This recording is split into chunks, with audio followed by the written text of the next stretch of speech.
लेकिन आज बात होगी दलाल कौन है हमारे देश में, सबसे बड़ा दलाल कौन, और किस तरह से चूक गया भारत राजनीतिक और युद्ध का लाभ उठाने से।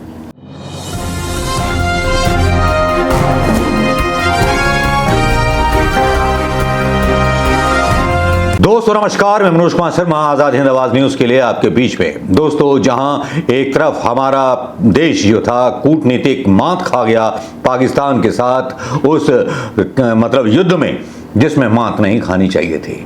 हमने कोई पाप नहीं किया था। प्रधानमंत्री मोदी जी के इरादे इतने बुरे तो थे नहीं, पवित्र इरादे थे। और ये भी चलाया गया कि हमने आतंकवादी जो ठिकाने थे पाकिस्तान के वहां हमले किए। तो ऐसा क्या कारण हुआ कि विश्व हमारे साथ खड़ा नहीं हुआ, पाकिस्तान के साथ खड़ा हो गया? ऐसी क्या बात हुई कि हमारे ऊपर आरोप लगने लगे? पहले तो इस पर बात होगी।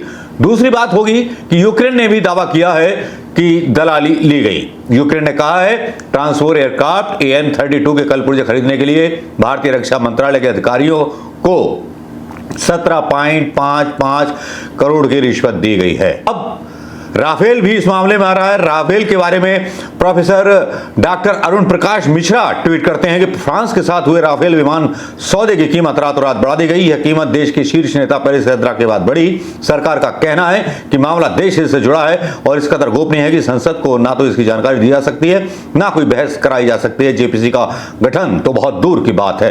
प्रधानमंत्री के साथ दावोस में के डेलीगेशन में जाने वाले नीरव मोदी अरबों का घोटाला करके रातों रात देश छोड़ के भाग गया। लेकिन प्रधानमंत्री मोदी आज भी अपने आप को ईमानदार कहते हैं। भ्रष्टाचारी का टैग जो लगाते हैं अपने भाषणों में कांग्रेस के ऊपर लगाते हैं, 70 सालों में जवाहरलाल नेहरू और इंदिरा गांधी के ऊपर लगाते हैं। जब राफेल पर सवाल उठाए जाते हैं तो कहा जाता है कि ये देशद्रोह है। तब फिर वो फार्स पर सवाल जब उठाए गए थे तब क्या वो देशद्रोह नहीं था भारतीय जनता पार्टी का? अटल बिहारी वाजपेयी पर भी सोशल मीडिया पर बड़े गहरे आरोप लगाए जा रहे हैं। उनको यहां तक बोला जा रहा है कि इन्होंने स्वतंत्रता सेनानियों के खिलाफ जो था गवाही दी। इस तरह के मीडिया पोस्ट सही हैं या गलत तैर रहे हैं। लेकिन आज बात होगी दलाल कौन है हमारे देश में, सबसे बड़ा दलाल कौन, और किस तरह से चूक गया भारत राजनीतिक और युद्ध का लाभ उठाने से। दोस्तों, बहुत सीधी सी बात है। जिस तरह से ट्रंप ने बयान दिया और ट्रंप के बाद जिस तरह से दिमाग गड़बड़ा गया पूरी नौकरशाही का, भारतीय सरकार का, वो वाकई में अफसोसजनक है कि इस कदर अनपढ़ लोग और इतने बेकार लोग बैठे हुए हैं। मुझे शर्म आती है इस सरकार में कहते हुए कि इतने निठल्ले लोग बैठे हुए हैं कि जो पाकिस्तान को एक बार भी घेर नहीं पाए। हमने जब खबर कर दी थी, जयशंकर प्रसाद जी जैसा बोल रहे हैं, हमने खबर कर दी थी कि हम आतंकवादी ठिकानों पर करेंगे, तब पाकिस्तान ने किस तरह से हिम्मत की कि हमारे सिविलियंस को टारगेट करे या हमारे सैन्य संस्थानों को टारगेट करे।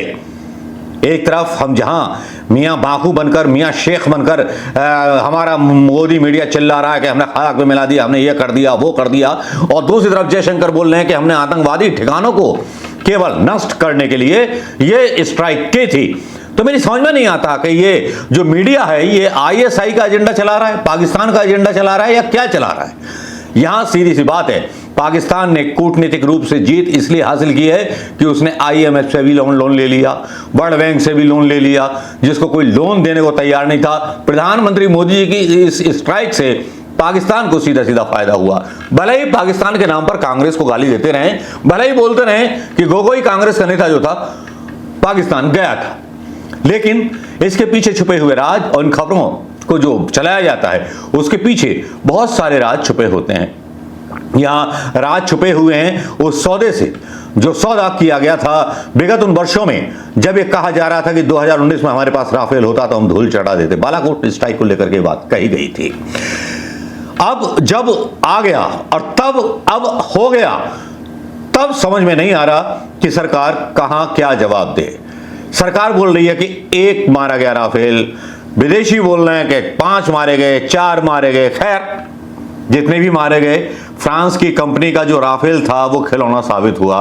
एक भी मरा तो वो खिलौना ही साबित हुआ, ये मान के चलिए। लेकिन इस राफेल सौदे के पीछे अगर गड़ी कब्रें उखाड़ने जाऊंगा तो कब्रें बहुत बेहतरीन हैं। बायर की रिपोर्ट आज फिर से पढ़ के सुनाना चाहूंगा, उन घावों को ताजा करना चाहूंगा और सरकार से सवाल पूछना चाहूंगा कि क्यों आपने नियम बदले इस डील से पहले, क्यों आपने नियम ऐसे बताए गए जो भ्रष्टाचार का कोई केस ना बना सके, क्यों संसद में लाकर के आनन फानन में वो अध्यादेश जारी किए गए। सरकार साहिब, ईमानदार प्रधानमंत्री जी, देश प्रेमी प्रधानमंत्री जी, राष्ट्रभक्त भारतीय जनता पार्टी के लोगों, जरा ये बता दीजिए कि बायर में जो रिपोर्ट छपी है वो आपके मुंह पर बेईमानी का कालिख पोतती है। कुछ इस तरह से बायर ने ये रिपोर्ट डाली थी। मोदी सरकार ने फ्रांस के जजों द्वारा राफेल सौदे में भ्रष्टाचार की जांच में बाधा डाली। मैं आपको बता दूं कि फ्रांस सरकार ने जब ये बात उड़ी कि कमीशन खाया गया है, और साथ में कांग्रेस ने भी ये सवाल उठाया था कि Congress raises Rafale deal again after French media claim of 1.1 million commission. ये फ्रेंच मीडिया ने दावा किया था, कांग्रेस ने दावा नहीं किया था। फ्रेंच मीडिया ने दावा किया था कि 1.1 मिलियन का कमीशन खाया गया राफेल पर। जी हां, वही राफेल जिसके बारे में सीना चौड़ा होकर के 56 इंची से सीधा 112 इंची हो गया था हमारे साहिब का, और बोल रहे थे कि हम अजय हैं। और इंटरनेशनल वाले लोग बोल रहे हैं चाइना के जेट राफेल से अच्छे। कहा जा रहा है कि चाइना स्ट्रेटजी बना रहा है कि उनसे हम खरीद लें। S-400 में क्यों बदलाव बोल करके क्यों अब ले रही है सरकार? पहले क्यों इनकी समीक्षा नहीं हुई? राफेल के सौदे पर समीक्षा क्यों नहीं हुई?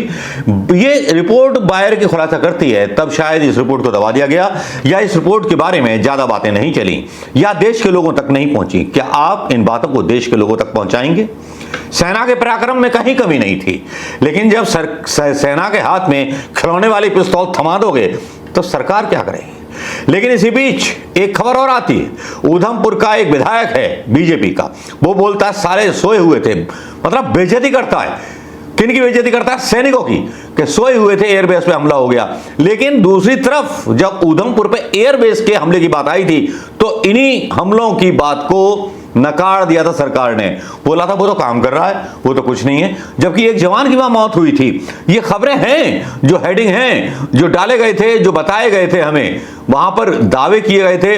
उसके मिनिस्ट्री ऑफ एक्सटर्नल अफेयर बोली थी Udhampur airbase remains good, government fact check fake, Udhampur base explosion claim, satellite image show no damage to Udhampur airbase.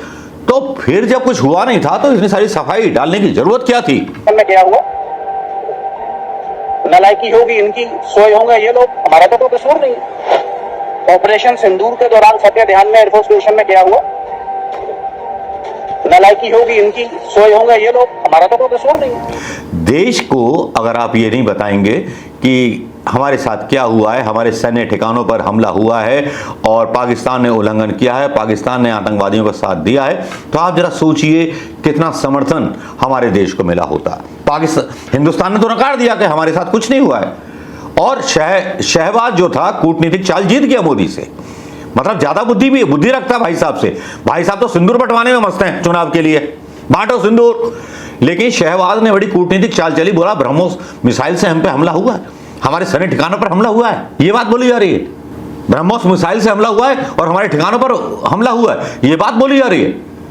तो मैं समझता हूं कि अपने आप को पीड़ित दिखा करके पाकिस्तान ने एक व्यापारिक जीत पाली है, क्योंकि चाइना के साथ उसके संबंध अच्छे हैं, अजरबैजान तुर्की के साथ भी वो आ गया। अब हम इस हाल में भी नहीं है, प्रधानमंत्री मोदी को गणेश जी के ऊपर अपील करनी पड़ रही है। लेकिन यहां पर राफेल की जो बायर रिपोर्ट का मैं आपसे जिक्र कर रहा था, वो जिक्र इस तरह था कि जब यहां पर जांच के बारे में बात की गई, जजों ने जब रिपोर्ट मांगी, तो राफेल सरकार की जो राफेल सौदे पर भ्रष्टाचार की जांच हो रही थी फ्रांस के जजों के द्वारा, मोदी सरकार ने उसमें बाधा डाली। अब यहां पर एक खबर डाली गई, फ्रांसीसी वेबसाइट मेडियापार की रिपोर्ट बताती है कि जुलाई 2023 में भारत के फ्रांसीसी राजदूत एमेनुअल लेनन ने आपराधिक मामलों में भारत के सहयोग में पेश आई चुनौतियों का जिक्र किया था। उनका कहना था कि भारत द्वारा कई मामलों की बेहद देरी से और अक्सर आधे अधूरे तरीके से निपटाया जा रहा है। सवाल राफेल का था। नई दिल्ली पेरिस की इन्वेस्टिगेटिव वेबसाइट मीडियापार्ट द्वारा प्रकाशित नई रिपोर्ट में बताया गया कि नरेंद्र मोदी की नेतृत्व वाली सरकार भारत सरकार के फ्रांस के उन जजों के साथ सहयोग करने से इनकार कर रही है जिन्होंने 2016 में भारत को 7.8 बिलियन यूरो का दासो एविएशन द्वारा निर्मित 36 रफाल फाइटर जेट की बिक्री में हुए कथित भ्रष्टाचार के लिए हो रही जांच में भारत से मदद का अनुरोध किया था। भारत में फ्रांसीसी राजदूत एमेनुएल लेनन ने भारत के साथ आपराधिक मामलों पर सहयोग में आने वाली चुनौतियों का जिक्र किया था। उन्होंने नोट में कहा था, कई मामलों को हमारे भारतीय साझेदारों ने बहुत लंबा खींचा, अक्सर अधूरे तरीके से निपटाया। मोदी सरकार की टाल मोल की जो थी रणनीति और जांच का इंकार, ये भी समझ में आता है। मतलब भारत में फ्रांसीसी राजदूत लेनिन, जो अब ब्राजील में फ्रांस के राजदूत हैं, को इस मुद्दे पर राजनयिक नोट लिखने की जरूरत महसूस हुई। नोट लिखना मतलब सरकार की मंशा पर सवाल उठाना है। इसके बारे में किसी मीडिया ने कभी किसी को कुछ बताया नहीं। 2018 में फ्रांसीसी इन्वेस्टिगेटिव जजों ने भारतीय अधिकारियों से दासों एविएशन अगस्ता वेस्टलैंड चापर मामला, मेहदी अपार ने 2021 में बताया था कि विस्तृत सबूत मिले थे। दासों ने 2016 में रफाल सौदे को पाने के लिए गुप्त रूप से भारत के एक बिचौलिए सुशैन गुप्ता को कई मिलियन यूरो का भुगतान किया था। मीडिया पार्ट ने अपने हालिया बयान में कहा है कि फ्रांस में जांच कर रहे न्यायाधीशों को गुप्त दस्तावेजों को सार्वजनिक करने से 2 बार इनकार किया गया, जिनमें से कई दस्तावेज उन्हें फ्रांसीसी रक्षा और विमानन कंपनी दासों की तलाशी के दौरान मिले थे। यह है हाल। जो सरकार कहती है कि हम भ्रष्टाचार का विरोध करेंगे और भ्रष्टाचार विरोधी सरकार बनाएंगे, हम किसके लिए आए हैं, मोदी जी तो अकेले हैं, कुछ नहीं कमाएंगे, कोई रिश्वत नहीं लेंगे। लेकिन एक रोचक पहलू निकल के आता है कि भारत द्वारा रफाल सौदे पर हस्ताक्षर करने के बामुश्किल 2 सप्ताह बाद दासों और रिलायंस ने 3 अक्टूबर 2016 को अपना एक संयुक्त उद्यम बनाया और जिसका नाम रखा गया DRAL, उसकी घोषणा की और उसी के थ्रू राफेल की डील हुई। अब इसमें कितना हिस्सा क्या था, बाहर की रिपोर्ट का लिंक मैं यहां डाल रहा हूं, दोस्तों देख लीजिएगा। लेकिन इस बात से यह तो तय हो जाता है कि यहां कुछ तो गड़बड़ी हुई। राफेल की खरीदारी में भी गड़बड़ी हुई और हमारी सीज फायर में जो जल्दबाजी की गई और हम अपने आप को विक्टिम दिखा ही नहीं सके, पाकिस्तान ने अपने आप को विक्टिम दिखा दिया। ये विदेश नीति की चूक है या ऐसे लोगों के हाथ में सत्ता है जिन्होंने केवल चुनावी शक्ल के लिए थोड़ा सा टेस्ट किया था कि आतंकवादी हमला करा लेते हैं बालाकोट की तरह, क्योंकि उनके पास कोई मुद्दा नहीं था, तो इसीलिए अब सिंदूर बांटा जा रहा है। लेकिन आप फर्ज कीजिए कि जो पत्नी अपने पति के नाम का सिंदूर लगाती हैं, क्या मोदी के नाम का सिंदूर अपनी मांग में भरेंगी? नमस्कार, जय हिंद।